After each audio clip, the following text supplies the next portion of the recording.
उसमें वो लिख के गए कि भारत के बंटवारे के लिए कैसे माउंटबेटन ने टेलीफोन किया अपने दोस्त, जो उनके दोस्त हाई स्कूल में थे, रेडक्लिफ, उनसे कहा कि भारत का बंटवारा होना है, आपको भारत पहुंचना है। उन्होंने, रेडक्लिफ ने रिप्लाई दी, उस किताब में लिखा है, उन्होंने कहा है कि इसके लिए कम से कम 3 साल चाहिए। माउंटबेटन ने कहा समय कम है, 3 महीने से ज्यादा नहीं दे सकते, तुम्हें आना है किसी कीमत पे। उनकी हाई स्कूल की दोस्ती की कीमत चुकाने के लिए वो भारत आए, दिल्ली से कहीं गए नहीं। लेकिन माउंटबेटन के एक रिश्तेदार भी थे जो भारत के पहले प्रधानमंत्री बने, और बड़े खतरनाक रिश्तेदार थे। यह रिश्ता आज तक पता ही नहीं चला। उन्होंने रेडक्लिफ से कहा, यह उस किताब में लिखा है, रेडक्लिफ से कहा 3 महीने नहीं, 1 महीने में करिए।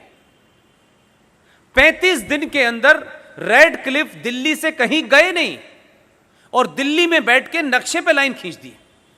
और उसी किताब में रेडक्लिफ का जिक्र करते हुए लिखा है कि उन्होंने कहा कि इतिहास मुझे माफ नहीं करेगा, यह मैं जघन्य अपराध मुझसे कराया गया। और 14 अगस्त से पहले भारत चले गए। और जब भारत का झंडा फहराया जा रहा था, उस वक्त भारत का बॉर्डर भी डिमार्केट नहीं किया गया था, बाउंड्री पता ही नहीं थी। पंजाब में जिस दिन 15 अगस्त भारत में मनाई जा रही थी, दिल्ली में, पंजाब में 50,000 औरतों का रेप हुआ था, और हम यहां विजनरी स्पीच दे रहे थे। बंगाल में लाशें ढूंढ रही थी माएं और बहनें अपने बच्चों की। हमें इस झूठ के साथ आजादी मिली है और उसी झूठ के साथ हम चल रहे हैं। जब तक ये झूठ चला तब तक बहुत लोग आए, और इस झूठ पे से हल्की सी कालिक पुती है, इसलिए अब दूसरे लोग आने शुरू हो गए। ऐसे ही एक किताब है, उस किताब का नाम है one life is not enough. ये हिंदुस्तानी ने लिखी है, 24 कैरेट के हिंदुस्तानी ने लिखी है, राजस्थान के रहने वाले हैं। जवाहरलाल नेहरू जब प्राइम मिनिस्टर थे तो उनके ऑफिस में काम करते थे। इंदिरा गांधी थी तो भारत के फॉरेन मिनिस्टर बने, पाकिस्तान में भारत के हाई कमिश्नर बने, जीवित हैं, बड़े महान और मस्त आदमी हैं। उस किताब में लिखा हुआ है कि ये डिबेट के रेफरेंस में मैं कह रहा हूं, इसलिए वो किताब मैंने ढूंढी, क्योंकि मुझे कोई रेफरेंस देना था, तो मुझे कोई ऐसी घटना निकालनी थी कि ये वाकई में कभी हुई है या नहीं हुई है। भारत में एक लोक नायक के नाम से एक साहब मशहूर हुए, जिन्हें जयप्रकाश नारायण कहते हैं।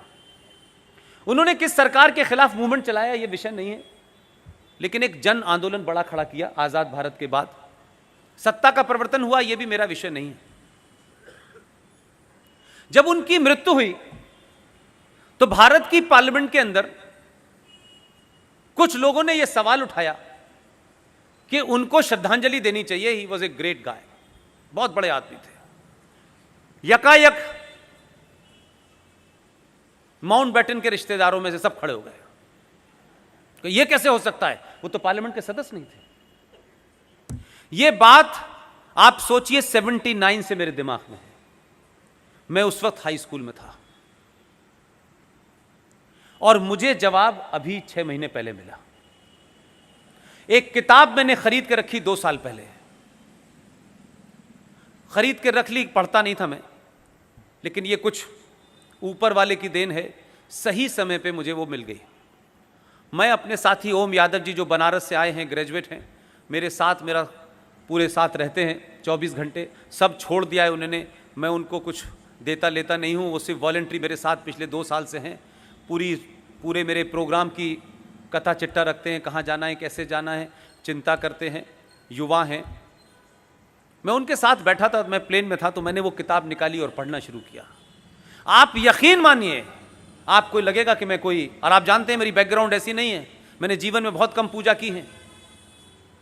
मुझे जैसे ही मैंने उस किताब को पढ़ना शुरू किया, मुझे 5 मिनट के बाद वो बात मिल गई जो 79 से मेरे दिमाग में थी, उसका तोड़ मिला। और उस किताब के one life is not enough, written by Kunwar Natwar Singh. Natwar Singh ने उस किताब के पेज नंबर 42 पे तीसरे पैराग्राफ में लिखा है, और कमाल की बात लिखी उन्होंने। उसमें एक रेफरेंस के लिए एक बात इस्तेमाल कर रहा हूं। उन्होंने कहा, तीसरे पैरे की शुरुआत है, Jawaharlal Nehru fall in love with Edwina Mountbatten. तो मैंने कहा इसमें कौन सी बड़ी बात है, इसमें तो बहुत उदारवादी थे, तो इसमें क्या है, ये तो होता रहता है, ये कोई विषय थोड़ी नहीं है, ये कोई राष्ट्रीय समस्या थोड़ी नहीं है। लेकिन आगे की बात उसमें महत्वपूर्ण थी। उसमें यह महत्वपूर्ण था कि इन 1960 मलेशिया के किसी आइलैंड के ऊपर एडवीना माउंटबेटन की मौत हो गई। 1960 में एडवीना माउंटबेटन मलेशिया के किसी आइलैंड पे अल्लाह को प्यारी हो जाती हैं। भारत की पार्लियामेंट में जवाहरलाल नेहरू ने एडवीना माउंटबेटन को श्रद्धांजलि दी। यह है इस देश का खेल। यह बात मैंने इसलिए कहा कि मैं रेफरेंसेस जानबूझकर 5 जन का नहीं देता हूं कि कुछ लोग फौरन खड़े हो जाएंगे। देखिए साहब, 5 जन अच्छी बातें लिखता है, ठीक है, लेकिन इनको घर तक छोड़ के आने के लिए झूठों को इन्हीं का रेफरेंस देख के पढ़ना पड़ेगा आपको। सब कुछ आपके पास है, अपने तर्कों को ठीक करिए, कंफ्यूजन को दूर करिए। एक किताब नहीं है, बहुत अच्छी अच्छी किताबें हैं। एक किताब का नाम है India from Curzon to Nehru and after. 1969 में लिखी गई यह किताब है। नेहरू जी के खास थे, हिंदुस्तान टाइम्स के एग्जीक्यूटिव एडिटर थे। उनका बेटा बाद में ये जो दार्जिलिंग नाम की जगह है वहां से मेंबर ऑफ पार्लियामेंट बना, जिसका नाम था इंद्रजीत। किताब लिखने का नाम वाले का नाम था दुर्गा दास। दुर्गा दास ने पेज नंबर 353 के ऊपर चैप्टर 13 में वो वर्णन किया है जिसके बारे में आपको नहीं पता आज तक। उसी में लिखा हुआ है। ये मैंने कहा कि कोई दूसरा लिख दे तो लोग सवाल उठाएंगे, लेकिन मैं बार बार इसको इसलिए दोहराता हूं कि आप जरूर उस किताब को पढ़ें, एक बार मुतमईन हो जाएं कि पुष्पेंद्र ने जो कहा है कहीं गलत तो नहीं कहा, और पढ़ने के बाद जगह जगह इन बातों को करिए। तब पता चलेगा कि भारत की आजादी में जो महान लोग थे उनको कैसे समाप्त किया गया और कैसे बौनों को बड़ा करके उनको बड़ा कर दिया गया। ऐसे ऐसे भी लोग हैं कि भारत रत्न लेने वाली जो कमेटी है उसके चेयरमैन हैं और खुद ही उस कमेटी में भारत रत्न ले लेते हैं। ऐसे ऐसे कमाल के लोग हैं और आज कह रहे हैं कि साहब लोकतंत्र खतरे में है। दुर्गा दास ने अपनी उस किताब में जो एक वर्णन किया है वो बड़ा मार्मिक है। सोमनाथ के मंदिर का जीर्णोद्धार होना था। वहां के मंदिर के लोगों ने डॉक्टर राजेंद्र प्रसाद को बुलावा दिया। डॉक्टर राजेंद्र प्रसाद ने सार्वजनिक तौर पे कहा कि मैं सोमनाथ का मंदिर है जिसको सरकार बनाने जा रही है अपने पैसे से, उस मंदिर के इनॉग्रेशन में मैं जाऊंगा। लेकिन प्रधानमंत्री तो वो तो एक्सीडेंटल हिंदू थे, तो उनको शर्म आई। तो उनको इस बात की नाराजगी थी कि डॉक्टर राजेंद्र प्रसाद उस समारोह में न जाए। डॉक्टर राजेंद्र प्रसाद ने कहा मैं राष्ट्रपति हूं, ये एक बात है, लेकिन मेरा फेथ ये दूसरी बात है।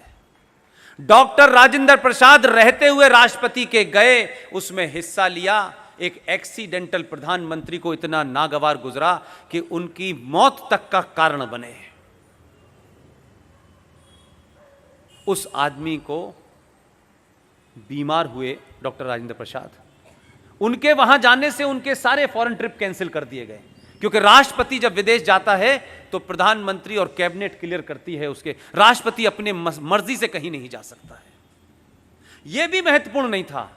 दिल्ली के एक हॉस्पिटल में वो 4 दिन के लिए भर्ती हुए, बीमार हो गए थे। इतनी नफरत थी उन्हें। लाल बहादुर शास्त्री को बुलाया, यह वर्णन है उसमें, और लाल बहादुर शास्त्री से कहा कि मुझे लगता है कि राजेंद्र बाबू अब बचेंगे नहीं। आप दिल्ली में जरा घूमें और बताएं कि राजेंद्र बाबू की अंत्येष्टि कहां की जा सकती है।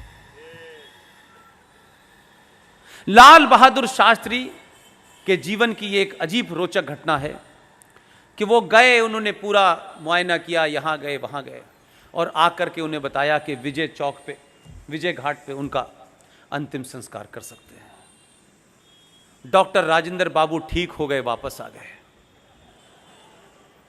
लेकिन ट्रेजेडी देखिए, जो जगह लाल बहादुर शास्त्री ने राजेंद्र बाबू के लिए चुनी थी, लाल बहादुर शास्त्री की वहीं अंत्येष्टि हुई। लेकिन इस गुस्से के कारण कि वो दिल्ली में न हो, बीमार पड़ गए, राष्ट्रपति के जितने भी अधिकार उन्हें मिलने चाहिए थे